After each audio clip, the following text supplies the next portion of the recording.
Então, primeiro, né, gente, bom dia a todas. É, eu hoje vou começar a falar dos nossos textos de estudo e hoje nós vamos começar com um texto intitulado Teoria da Semicultura, do estudioso alemão Theodor Adorno, que foi publicado em 1959. Esse texto, na verdade, eu resolvi trazer porque eu acredito que a gente esteja vivendo um momento bem propício a voltar a discutir algo relacionado à nossa formação e o quanto isso está relacionado à questão da nossa, como é que eu vou dizer, esse nosso diálogo, né, com as questões culturais, a nossa relação com os bens culturais, né. Então, eu resolvi me voltar para o texto do Theodor Adorno para ver se a gente encontra algumas respostas, né, ou propostas para esse momento que nós estamos vivendo, né, hoje, em 2021. Bom, aqui eu coloco uma pequena biografia do Adorno, né? Eu coloco que ele morreu em 1969, né? Ele foi um filósofo, sociólogo, musicólogo, membro da Escola de Frankfurt. Essa informação é muito importante. E, então, ele foi um dos principais pensadores da teoria crítica, né? Da sua época e continua influenciando até hoje, apesar de vocês, à medida que forem lendo o texto, verificarem que há um distanciamento temporal, né, a partir dos exemplos que ele traz. Ele teve muita influência desse outro estudioso, Walter Benjamin, né, e entre muitos outros que faziam parte da escola de Frankfurt. Então, ele dedicou seu estudo da sociedade capitalista, né, a partir da sua leitura da razão na filosofia iluminista e da filosofia de Hegel. Então, como ele viveu nesse período, né, da ascensão do nazismo na Alemanha, ele se mudou para Nova York em 1938 e depois ele retomou para a escola, para pesquisa, né, na escola de Frankfurt. Então, ele é conhecido por sua crítica chamada indústria cultural. E ele fez até uma obra com esse título, tá, junto com com Max Horkheimer, tá? E eles criticam essa indústria, né, que tem como objetivo manipular, né, a consciência das massas através dos meios de comunicação. Coloquei o link aqui também, se vocês se interessarem depois e saber mais algumas informações sobre o Adorno, tá? E o quanto é importante estudá-lo nesse ensaio Teoria da Semicultura, que, como eu já coloquei, foi publicado em 1959, ele vai constatar que os sintomas de colapso da formação cultural, eles também, né, e aí ele coloca isso como uma coisa, enfim, incrível, né, ele chama atenção para isso. Essa questão desse colapso da formação cultural, ela também se observa, né, entre o universo das pessoas ditas cultas, né, que também tiveram acesso a uma educação formal, aos bens culturais, né, tiveram privilégios, né, e ele coloca que isso não se esgota com as insuficiências do sistema e dos métodos da educação, né. E então ele coloca também, ele menciona que algumas reformas pedagógicas, né, várias reformas pedagógicas que surgiram, que vão surgindo ao longo do tempo, não trouxeram, claro que ele está falando em 1959, mas nós estamos em 2021, a gente já sabe, né, quais são os reflexos das reformas educacionais. Para ele, então, não trouxeram contribuições, né, consideráveis, né, e para ele, em alguns certos momentos, poderiam até reforçar essa crise da formação, já que revela uma inocente despreocupação frente ao poder que a realidade extrapedagógica exerce sobre, né, a educação. Então, ele coloca que seriam insuficientes as reflexões e investigações isoladas, né, sobre os fatores sociais que interferem positiva ou negativamente na formação cultural. Então, por isso que ele propõe esse estudo, né, que ele classifica teoria da semiformação, teoria da semicultura. Então, a formação, notem que elas vão estar ligadas, né? A semiformação e a semicultura, elas vão dialogar.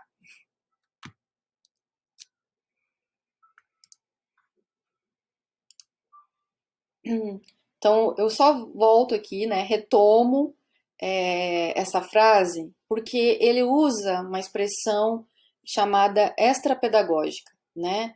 Ele coloca, vou reforçar, né, essas reformas pedagógicas isoladas não trazem contribuições substanciais, podem até reforçar uma crise. Por quê?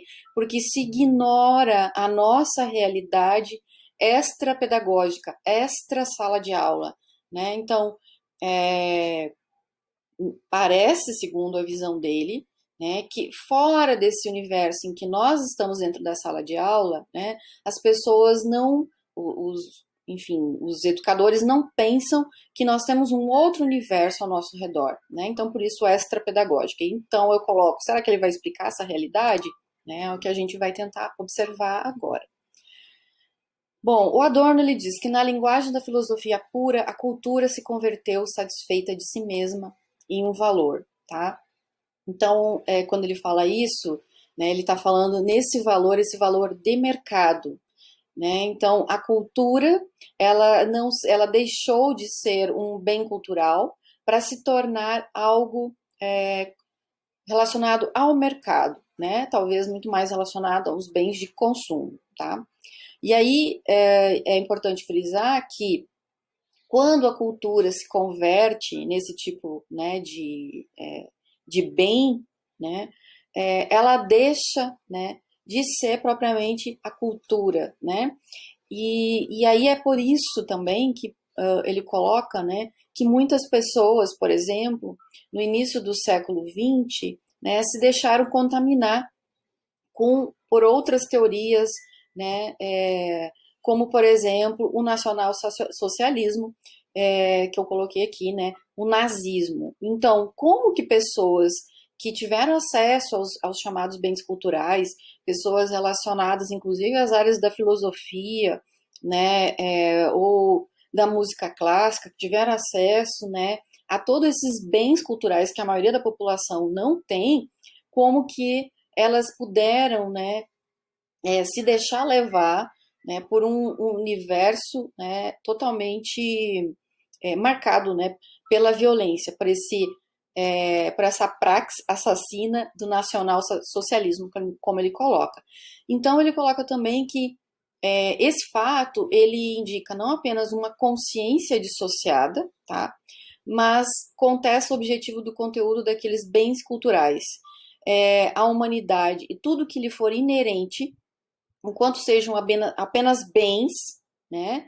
Então, eles deixam de ser bens culturais, se tornam bens de mercado, né? Então, isso vai deixar de ser algo cultural, né? Então, é por isso que ele vai ser semicultural e ele vai se converter no final, né? Toda e qualquer formação vai se converter numa semiformação. Por quê? Porque ela se dissociou disso, que ele coloca como humanidade. Ela perdeu essa consciência, esse valor de consciência, esse status que deveria estar relacionado, né, a essa questão humana, né? Então, quando as pessoas têm acesso a todos esses bens culturais, mas elas não refletem, elas não se voltam para a questão humana, né? Então, quer dizer que elas são semi-formadas, né?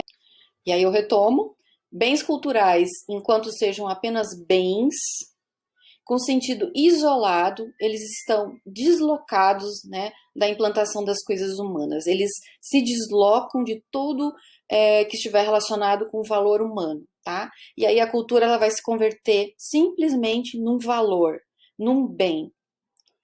Exemplifiquei com essas figuras, com essas personagens, né, da sociedade brasileira, né? Em primeiro lugar aqui Silvio Santos, que já em vários episódios, né, mostrou que é uma pessoa racista, misógina,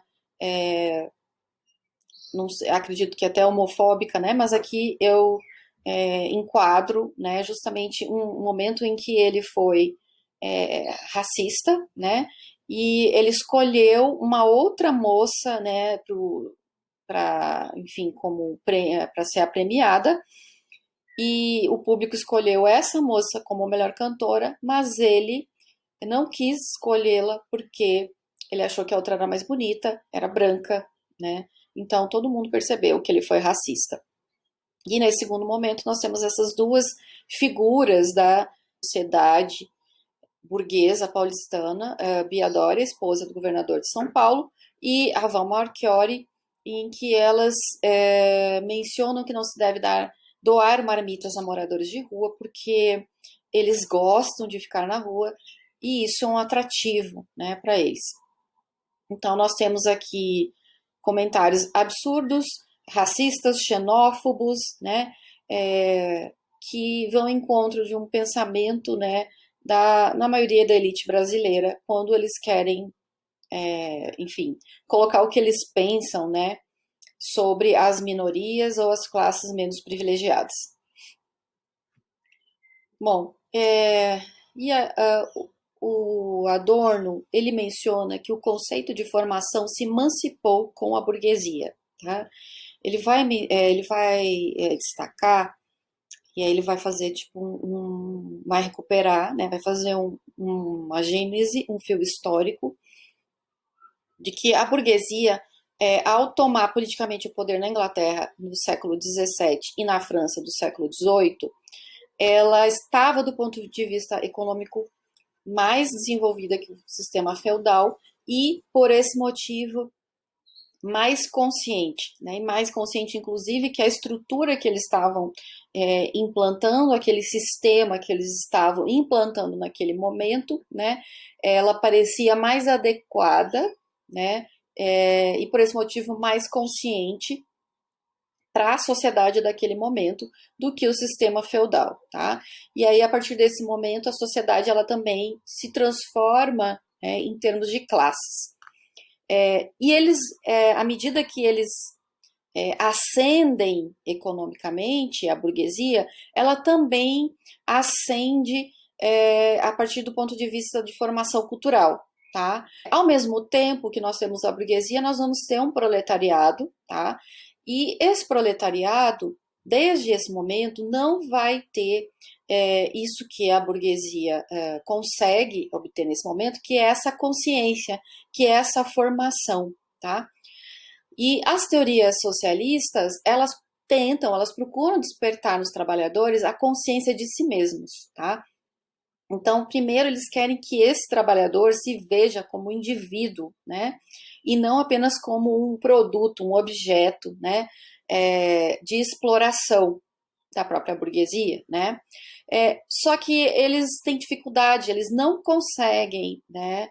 Criar essa certa consciência no trabalhador, até porque o trabalhador ele vivia em péssimas condições de trabalho, né? Então seria muito difícil à medida em que ele era explorado. Sem contar que essa burguesia, né, os dominantes, eles monopolizaram a formação cultural, né?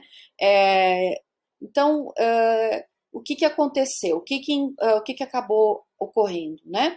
A sociedade acabou se transformando numa sociedade vazia, desumanizada, né? E negou aos trabalhadores todo e qualquer pressuposto de formação, né? E negou a eles, inclusive, o direito ao ócio, né? Que isso também é importante. O trabalhador também merece descanso, o trabalhador também merece ter o seu momento de lazer, e isso lhes foi negado, né? E a gente pode observar que nesse contexto que nós estamos vivendo, as condições do trabalhador estão cada vez piores. Coloquei uma dica de vídeo aqui do Tempero Drag, né, da Rita Von Hunt, que ela vai falar sobre essa questão da direito à preguiça, né, que foi tratado, né, ou visto como algo como algo próximo do pecado. Essa preguiça. O trabalhador não pode ter direito ao ócio. Bom, o Adorno, então, depois de ele falar, né, de todo esse preâmbulo relacionado à burguesia e o proletariado, ele propõe uma solução. Ele verifica que uma ação mais próxima, né, é uma política cultural socialmente reflexiva. Então, eu quero que vocês prestem atenção nessa proposta que ele coloca aqui, porque se vocês conseguirem perceber, ele tenta costurar ao longo do texto, tá, essa proposta e inclusive mencionar novamente no final, porque o que ele pensa é isso. Ele acha que nós vamos nos voltar e ter uma formação mais completa, né, se ela for uma política cultural socialmente reflexiva, tá? Então ela tem que ser reflexiva, ela tem que promover uma reflexão. Bom, para ele, a estrutura social e a dinâmica social que a gente vivia em 59 e vive até hoje, impediam que esses neófitos, gente, que são neófitos, que esses aprendizes, que essas pessoas que estavam, né, vivendo esse momento, se apropriassem dos bens culturais, né? Porque lhes foi negado um processo real de formação, né? E eles foram aceitando esse processo de formação que lhes foi oferecido, né? Então, classe proletária, ela aceitou, né? E ao mesmo tempo que ele fala isso, ele coloca assim, eu acredito, né? O Adorno diz, eu acredito ser possível existirem grupos com uma consciência de classe, né? Que não tenham caído nas malhas da semiformação, mas elas não têm força ainda para elaborar uma representatividade, né? E para lutar contra o sistema e essa cultura encomendada.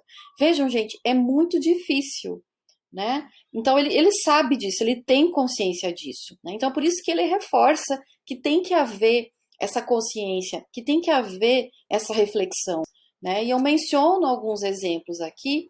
Não sei se vocês já ouviram falar que Top Gun foi um filme de propaganda dos governos Reagan e Bush, né? Aliás, começa com Rambo, né? E nós vamos ter uma série de filmes produzidos nesse período do final da Guerra Fria, e eles vão ser propagandas para governos conservadores dos Estados Unidos, tá? Então, primeiro Reagan e depois o Bush. Então, Top Gun, feito em 1986, ele ajudou não só a difundir uma política conservadora e um certo militarismo, inclusive ele esteticiza a guerra, né? Nós temos um ator muito bonito, né? Com músicas maravilhosas para chamar a atenção, né, do espectador. E esse filme ele foi tão assim como eu vou dizer, com um apelo midiático tão forte, né, que os cinemas tiveram que colocar estandes do lado de fora para que a Marinha recrutasse, né, soldados, porque eles ficaram muito interessados em servir a Marinha dos Estados Unidos, né. Então foi um processo, né, de cooptação das pessoas para que elas achassem que realmente seria muito bom ser patriota naquele momento e servir para o próprio país.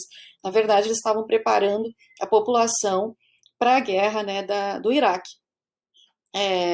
Né, a guerra do Golfo, a guerra do Iraque, né, a invasão da Líbia. Então, vários momentos bélicos em que os Estados Unidos estavam se manifestando. Coloquei outro filme aqui, Águia de Aço, também é outro exemplo de manipulação das massas, né, que deu certo, né, para o governo, porque eles conseguiram arrebanhar uma quantidade muito grande, né, de homens, né, para participar do exército americano e participar dessas guerras. E antes eles faziam filmes com a representação do inimigo comunista. A partir desse momento o inimigo vai ser o povo árabe, né, o governo árabe. Então eles vão ser o arqui-inimigo, né, vai ser os inimigos número 1 dos Estados Unidos, que sempre vão ser representados como bonzinhos. Bom, e aí voltando ao Adorno, né, então notem que nós temos um processo de educação, né, e notem que isso se reflete no nosso país, né, a gente assiste esses filmes e vai ter uma parcela da sociedade que também vai aceitar que os Estados Unidos são sempre os heróis e tudo mais, e isso, né, até hoje a gente vê esse tipo de discurso. Mas o Adorno depois ele também vai chamar atenção, né, para uma outra questão que ele coloca aqui, com uma certa elevação do nível de vida em alguns momentos, né, até mesmo não só da burguesia, mas um proletariado que vai ter acesso a alguns bens, sobretudo de consumo. À medida que as pessoas vão adquirindo esses bens, elas começam a reivindicar uma formação como índice para ser considerado integrante da camada superior, da qual cada vez menos se distingue subjetivamente, que mesmo as pessoas que ascendem economicamente, que não tiveram uma formação privilegiada com acesso aos bens culturais, quando elas começam a ascender, elas não se contentam em ascender apenas economicamente, tá? Elas querem fazer parte de uma elite, tá? Mesmo que falsa, com uma falsa formação, aparentar que estudou numa ótima escola, que ela teve acesso, né, a alguns bens culturais que pessoas mais pobres não tiveram. Então, ela quer ter esse status, né, dessas pessoas privilegiadas, só que elas querem entrar de qualquer forma, né? Muitas vezes aí elas utilizam, inclusive, alguns meios ilícitos. E aí, gente, eu vou trazer um exemplo, né? Para mim, eu coloquei, inclusive, como mural da vergonha, quando nós tivemos representantes, tá, desse atual governo do Brasil, que as pessoas mentiram os títulos dos currículos para fazerem parte de um grupo seleto e privilegiado na política brasileira, né? Muitos mentiram que estudaram em Yale, em Harvard, que tinham mestrado, que tinham doutorado, né? Esse ministro aqui, né, os ministros da educação foram até os piores, né? Foram porque mentiram títulos fora do país e foram desmentidos, né? Em rede mundial, não é rede nacional, né? Mas por que eles mentem esses títulos, né? Então não são só eles, muitos outros fazem esse tipo de fraude, né, para poder pertencer a esse grupo, né, ou para se sentirem pertencentes a esse grupo. Então, dentro do texto, ele coloca que na época em que ele vivia, né, na década de 50, essas biografias romanceadas que informam sobre os fatos culturais, mesclados a identificações baratas e vazias, ou resumo de ciências inteiras, como a arqueologia ou a bacteriologia, adulteradas com impressionante disfarçatez, convence o leitor de que ele está ocorrendo. Tá? A gente coloquei aqui a expressão que ele utiliza, vamos ter acesso a essa expressão, que na verdade significa consciente. Então, eu coloquei 2 exemplos aqui, que é para a gente entender essa afirmação, tá? Então, ele coloca que essas biografias romanceadas, né, para ele, elas são fracas, né? Elas não fazem as pessoas conhecerem ou terem acesso, por exemplo, a um período histórico, né? Porque, segundo ele, há uma identificação barata e vazia, tá? E aí a gente pode associar, por exemplo, a algumas séries, filmes, livros que a gente lê hoje em dia, tá? Que não vão nos fornecer, por exemplo, informações históricas, não só precisas, tá? Mas com fatos que a gente possa pensar que são minimamente verossímeis. Eu coloco, né, o The Crown, eu não sei se vocês já chegaram a assistir, sugiro que vocês assistam, né, essa série, sempre é bom a gente assistir, para a gente perceber, será que eu vou ter uma noção, né, do poderio ou do contexto histórico, né, vivido, né, pela coroa inglesa, se eu assistir a série, ou se eu ler um livro de história não vai ser melhor, né, o diálogo, né, se eu ler um livro de história, uma obra, né, relevante e depois assistir a série, bom, aí já é a minha opinião, né, porque eu também acho, ou eu também acredito, que a gente não pode deixar de assistir ou ter acesso a esses bens que, segundo ele, não contribuem para uma semi-formação. Então é a mesma coisa nessas revistas super interessante, que tem essa parte da ciência, né? Ou a revista Exame, ou a revista Galileu, que muitas pessoas leem e acham que estão tendo acesso, de fato, né, a documentos da ciência ou questões científicas, né? Então, ele coloca que isso deixa muito a desejar. Isso não vai contemplar o meu acesso, né, à informação adequada. Vai ser apenas uma informação superficial, tá? Então, não adianta eu ler esse material que eu não vou conseguir ter uma formação completa, tá? E aí vocês vão pensar, e eu acredito que vocês, se vocês refletirem sobre isso, talvez vocês tenham uma opinião de que o Adorno, ele era um pouco elitista. Nós estamos vivendo um momento em que as pessoas não leem nada, né? Ou não veem nada, né? Talvez seja difícil a gente não pensar que talvez ele esteja sendo elitista, né?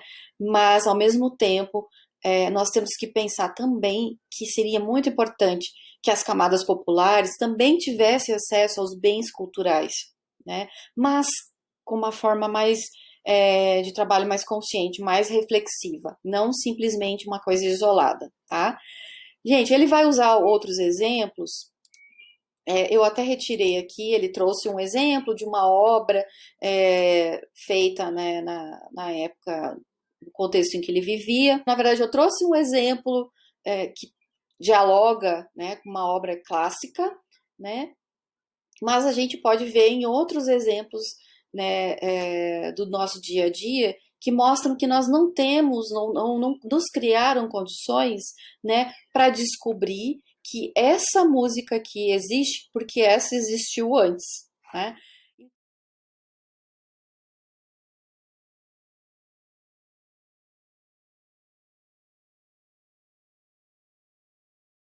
E nós temos uma sinfonia, né, de um compositor, Rachmaninoff. Esse concerto número 2 é um dos mais difíceis de serem executados no mundo.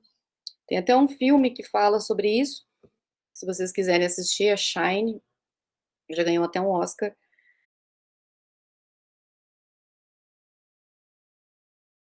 E de outro lado a gente tem tira um trecho da música, né, e transforma numa música popular e essa música ela fica massificada, né? Então a sinfonia que foi produzida no final do século XIX, ela não é mais um bem cultural, ela não é um bem cultural acessível, né? Então nós precisamos ter também esse acesso aos bens culturais, né? Não só uma orquestra executada fora do nosso país, nós precisamos valorizar a nossa cultura também, né? A nossa cultura local. Então, é isso que o Adorno coloca, né? Dessa massificação. Por trás disso tudo, nós temos um mercado cultural que se nutre, né, da nossa ignorância, né? E eu digo ignorância no sentido de ignorar mesmo. A gente ignora que existem esses bens culturais, né? Então ela se nutre da nossa ignorância, né? Da nossa falta de conhecimento, né? Prévio, né? De alguns bens culturais, né? E ela reproduz e reforça o quê? Esse outro produto massificado, né? Então ela ignora solenemente que existe outros produtos que nos influenciar, que poderiam nos influenciar, né? A gente só sabe desse produto final. Então, para o Adorno, né, o espírito da formação cultural pregou o conformismo, a gente fica conformado, a gente não se interessa, a gente acha legal. Nossa, fico muito mais emocionada escutando Celine Dion do que Rachmaninoff, as pessoas vão dizer, né? Mas será que não seria, então, importante nós termos acesso aos dois, né? Entre outros exemplos que a gente possa imaginar, né? Então, ele menciona que é subjetivo o mecanismo que fomenta o prestígio de uma formação cultural, tá? A ideia de formação, ela parece exigir do indivíduo apenas um mínimo para que ele alcance essa satisfação de um narcisismo coletivo. Então, basta a frequência a um colégio, um instituto de nome, né, ou uma simples aparência de se proceder de uma boa família, né? Fulano é filho de ciclano, né? E aí, então, parece que não, então ele é relevante porque ele é fulano da família tal, né? Então aqui no Brasil, então isso é muito comum. A gente provavelmente consegue fazer essas associações, né, muito claras. Ou frequentando uma boa escola, ou frequentando um clube, né, exclusivo, né? Então ele vai dizer que a atitude em que se reúnem a semicultura e o narcisismo coletivo é a de dispor, intervir, adotar áreas de informados, de estar a par de tudo. Então, parece que a pessoa sabe, mas na verdade tudo é superficial, está na capa só, tá? Então, a pessoa ela não tem acesso nem à informação. Em alguns momentos ele vai dizer que a cultura não pode ser sacralizada. O que quer dizer isso? Não pode ser tratada como aura de sagrado, porque como é que, se ela for sagrada, ela não vai ser acessível às pessoas, né? Se ela for muito idealizada, ela vai ser conservada lá no passado e vai ser eliminada, vai ficar lá na tradição e as pessoas não vão ter acesso, né? Quantos de nós aqui tivemos acesso a uma ópera, né? Ou frequentar uma orquestra? Isso ninguém reclama, que a orquestra de Brasília, né? Ela, enfim, está sem reforma, né? Está abandonada, a escola de música de Brasília está abandonada. A gente se acomoda, né? Porque está muito bom para nós a gente ter acesso a essa semicultura. Então, o Adorno ele coloca ainda no final que para a gente ter essa cultura de fato, né? Ele coloca que não se deve rejeitar uma concepção de cultura tomada como absoluta, como mera função da praxis, né? Então, a prática pela prática, né? E aí, no final, ele fala que a única possibilidade de sobrevivência que resta à cultura é a autorreflexão sobre a semi-informação em que necessariamente se converteu. Então, se vocês observarem o texto inteiro, ele vai falar consciência, reflexão, autorreflexão. Nós precisamos refletir sobre a cultura, nós precisamos refletir, né, sobre como que é feita essa nossa formação. E aí, no finalzinho, gente, eu coloquei assim, compreensão do texto, produção de resenha, o que eu entendi ou que pode facilitar vocês na produção da resenha desse texto, tá? Ou na resenha do texto do Bourdieu, que não vai dar tempo de eu mencionar, que eu trago uma biografia do Adorno, eu trago o tema do texto, né, no início, depois eu menciono o segundo momento da resenha, tá, do texto, aliás, que eu transformei de resenha, então eu quero que vocês observem. Então, assim, eu menciono os verbos de locução, que são os verbos de dizer, tá, que são utilizados por mim.